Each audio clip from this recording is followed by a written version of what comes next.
Jadi baik, di kesempatan kali ini saya sebagai seorang mahasiswi Universitas Kristen Wirabacana Sumba ingin menyampaikan tentang sejarah asal-usul leluhur orang Sumba.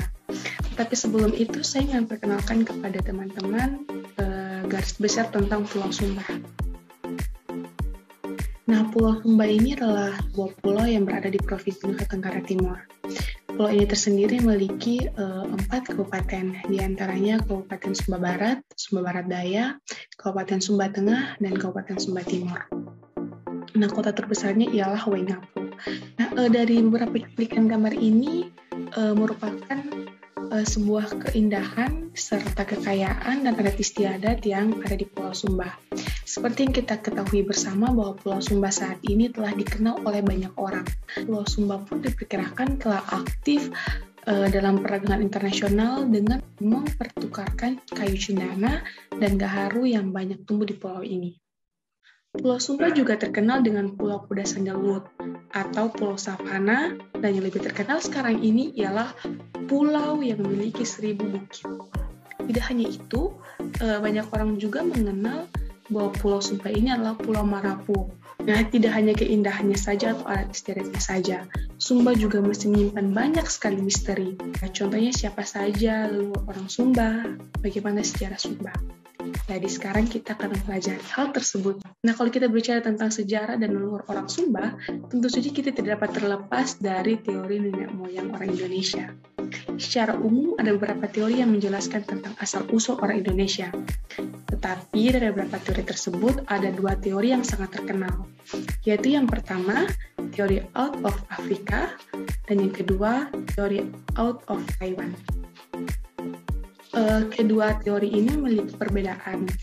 Dikatakan berbeda karena kedua teori ini memang didasarkan juga pada bidang ilmu yang berbeda. Kita lihat. Yang pertama, teori out of Africa. Nah, teori out of Africa ini didasarkan pada ilmu genetika dan temuan arkeolog. Sedangkan teori out of Taiwan ini didasarkan pada ilmu linguistik dan temuan arkeolog. Jadi dua-duanya ini didasarkan pada bidang ilmu arkeologi, tetapi dikombinasikan dengan ilmu lainnya. Jadi kedua teori ini tidak bertentangan, tetapi justru mereka saling melengkapi satu dengan yang lain. Dan kita masuk ke situs Lambanapu. Nah, situs Lambanapu ini, seperti yang kita lihat di sini, bahwa situs Lambanapu ini merupakan suatu kunci pemahaman kehidupan leluhur Austronesia atau tentang siapa yang disebut sebagai populasi asli Sumba. Jadi dengan adanya situs Lambanapu ini, berdasarkan temuan-temuan yang ada di situs Lambanapu, kita dapat mengetahui asal-usul nenek moyang orang Sumba dan sejarah-sejarah lainnya yang ada di Pulau Sumba. Nah, di dalam tradisi lisan, nenek moyang orang Sumba pertama kali tinggal di Kampung Bunga. Desa Bunga di Kecamatan Haharu, Sumba Timur ini dipercayai sebagai kampung asal bagi orang Sumba. Nah, jadi dari kampung inilah kemudian mereka menyebar ke wilayah lain. Nah, sejarah penghunian Sumba adalah rangkaian dari persebaran leluhur Austronesia di Nusantara. Diperkirakan sejak 3.500 tahun yang lalu. Jadi, bukti-bukti arkeologi menunjukkan bahwa Sumba ini sudah dihuni setidaknya 2.500 tahun yang lalu. Nah, data arkeologi, genetika, dan bahasa ini juga menunjukkan bahwa orang Sumba merupakan campuran 2 ras, yaitu ras Mongoloid dan ras Austramelanesia.